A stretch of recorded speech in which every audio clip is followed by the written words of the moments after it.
बिस्मिल्लाहिर्रहमानिर्रहीम। मैं जी मुहम्मद सरफराज एक बार फिर दोस्तों की खिदमत च हाज़र है जी। जिस तरह के सारिਆਂ ਨੂੰ पता साडा मुल्क ਜਿਹੜਾ ਆ तरक्की पजीर मुल्क आ और ਅਸੀਂ ਤੇਲਦਾਰ ਅਜਨਾਸ ਜਿਹੜੀਆਂ ਨਾ ਬਾਹਰੋਂ ਇੰਪੋਰਟ ਕਰਦੇ ਹਾਂ, ਉਹਦੇ 'ਤੇ ਸਾਡਾ ਬੜਾ ਜ਼ਰੇ ਮੁਬਾਦਲਾ ਖਰਚ ਹੁੰਦਾ। ਗੌਰਮੈਂਟ ਨੇ ਇਸ ਚੀਜ਼ ਨੂੰ ਪ੍ਰਮੋਟ ਕਰਨ ਵਾਸਤੇ ਤੇਲਦਾਰ ਅਜਨਾਸ ਦੇ ਉੱਤੇ ਸਬਸਿਡੀ ਦਿੱਤੀ ਹੈ, ਜਿਹਦੇ ਵਿੱਚ ਇੱਕ ਫਸਲ ਹੈ ਕਨੋਲਾ ਵੀ।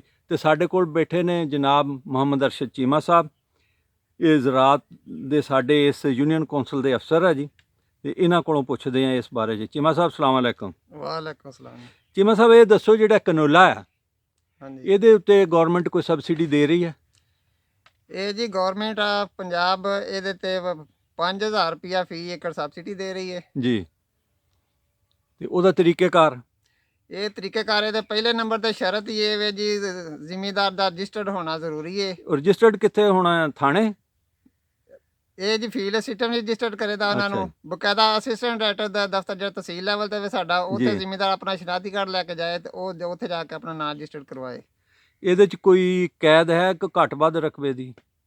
ਨਹੀਂ ਜੀ, ਇਹ ਕੋਈ ਕਹਿ ਅੱਜ ਜਿੰਨਾ ਲਾ ਲਓ। ਹਾਂਜੀ। ਵੈਸੇ ਉਹ ਕਣਕ ਦੇ ਉੱਤੇ ਤਾਂ ਹੈ ਨਾ 12 ਏਕੜ ਤੱਕ। ਹਾਂਜੀ, ਤੇ ਦੂਸਰਾ ਚੀਮਾ ਸਾਹਿਬ, ਇਹ ਜਿਹੜਾ ਹੈਗਾ ਆ ਸਬਸਿਡੀ, ਇਹ ਕੋਈ ਜਿਹੜਾ ਮਰਜ਼ੀ ਕਨੋਲਾ ਜਿੱਥੋਂ ਮਰਜ਼ੀ ਲੈ ਲਈਏ ਜਾਂ ਕੋਈ ਮਨਜ਼ੂਰਸ਼ੁਦਾ ਕੰਪਨੀਆਂ ਹੋਣਗੀਆਂ?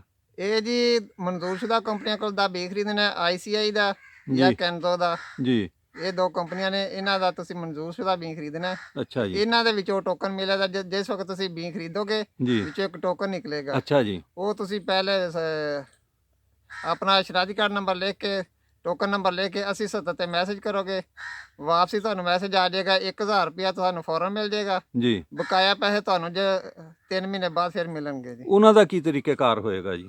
ਉਹ ਸਾਡਾ ਮਹਿਕਮਾ ਜ਼ਰਾਤ ਵੈਰੀਫਿਕੇਸ਼ਨ ਕਰੇਗਾ ਜੀ, ਅੱਛਾ ਵੀ ਜੀ। ਬਾਕੀ ਇਸ ਬੰਦੇ ਨੇ ਫਸਲ ਕਾਸ਼ਤ ਕੀਤੀ ਹੈ। ਉਹ ਜੀ। ਵੈਰੀਫਿਕੇਸ਼ਨ ਤੋਂ ਬਾਅਦ ਫਿਰ ਉਹਨੂੰ ਸਬਸਿਡੀ ਮਿਲ ਜਾਏਗੀ।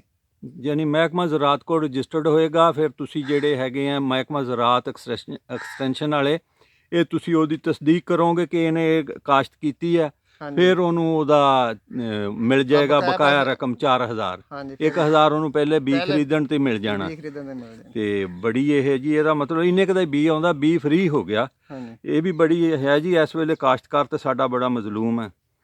ਅੱਛਾ, ਇਹਦੇ ਤੋਂ ਇਲਾਵਾ ਚੀਮਾ ਸਾਹਿਬ, ਜਿਹੜਾ ਹੈਗੀ ਆ ਇਹ ਆਪਣਾ ਕਨੋਲਾ, ਇਹਦੇ ਤੇ ਕੁਝ ਜ਼ਿਲ੍ਹਿਆਂ ਦੇ ਉੱਤੇ ਨਮਾਇਸ਼ੀ ਪਲਾਟ ਗੌਰਮੈਂਟ ਲਵਾ ਰਹੀ, ਸ਼ੇਖੂਪੁਰ ਹੈ ਇਹਦੇ ਵਿੱਚ ਸ਼ਾਮਲ ਕਿ ਨਹੀਂ ਨਹੀਂ? ਜੀ, ਸਾਡਾ ਜ਼ਿਲ੍ਹਾ ਇਸ ਨਮਾਇਸ਼ੀ ਪਲਾਟ ਦੇ ਵਿੱਚ ਸ਼ਾਮਲ ਨਹੀਂ ਹੈ। ਸਾਡਾ ਜ਼ਿਲ੍ਹਾ ਸ਼ੇਖਪੁਰਾ ਇਹਦੇ ਵਿੱਚ ਸ਼ਾਮਲ ਨਹੀਂ ਤੇ ਹੈ। ਕਿੱਥੋਂ ਪਤਾ ਲੱਗੇਗਾ ਕਿਹੜਾ ਜ਼ਿਲ੍ਹਾ ਹੈ ਕਿਹੜਾ ਨਹੀਂ ਹੈ? ਇਹ ਤੁਸੀਂ ਆਪਣੇ ਮੁਤਲਕਾ ਡਿਪਟੀ ਡਾਇਰੈਕਟਰ ਦੇ ਦਫ਼ਤਰੋਂ, ਆਪਣੇ ਜ਼ਿਲ੍ਹੇ ਦੇ ਡਿਪਟੀ ਡਾਇਰੈਕਟਰ ਦੇ ਦਫ਼ਤਰੋਂ ਪਤਾ ਕਰ ਸਕਦੇ ਜਾਂ ਹੋ ਜੀ। ਅਸਿਸਟੈਂਟ ਡਾਇਰੈਕਟਰ ਤੋਂ ਕਰ ਲਈਏ? ਹਾਂਜੀ, ਜੀ, ਠੀਕ ਹੋ ਗਿਆ। ਤੇ ਉਹਦੀ ਜਿਹੜੀ ਤਾਰੀਖ ਹੈ ਆਖਰੀ ਜਮ੍ਹਾਂ ਕਰਾਉਣ ਦੀ ਦਰਖਾਸਤਾਂ, ਉਹ ਕੀ ਹੈ? ਇਹ 18 ਅਕਤੂਬਰ ਆ ਰਹੀ ਹੈ। 18 ਅਕਤੂਬਰ ਤੱਕ ਅਸਿਸਟੈਂਟ ਡਾਇਰੈਕਟਰ ਦੇ ਦਫ਼ਤਰ ਚਲੇ ਜਾਣੇ ਦਰਖਾਸਤਾਂ ਜਮ੍ਹਾਂ ਕਰਾ ਸਕਦੇ ਨੇ ਜੀ। ਚੀਮਾ ਸਾਹਿਬ, ਬਹੁਤ ਬਹੁਤ ਸ਼ੁਕਰੀਆ ਜੀ, ਤੁਸੀਂ ਬਹੁਤ ਅੱਛੀ ਰਹਿਨੁਮਾਈ ਕੀਤੀ ਔਰ ਅਸੀਂ ਉਮੀਦ ਕਰਦੇ ਹਾਂ ਆਇੰਦਾ ਵੀ ਤੁਸੀਂ ਰਹਿਨੁਮਾਈ ਕਰਦੇ ਰਹੋਗੇ ਜੀ। ਥੈਂਕ ਯੂ ਤੇ ਜੀ। ਹਾਂਜੀ, ਜਾਂਦੇ ਜਾਂਦੇ ਇੱਕ ਪਾਕਿਸਤਾਨ ਦਾ ਨਾਰਾ ਹੋ ਜਾਏ, ਪਾਕਿਸਤਾਨ ਜ਼ਿੰਦਾਬਾਦ।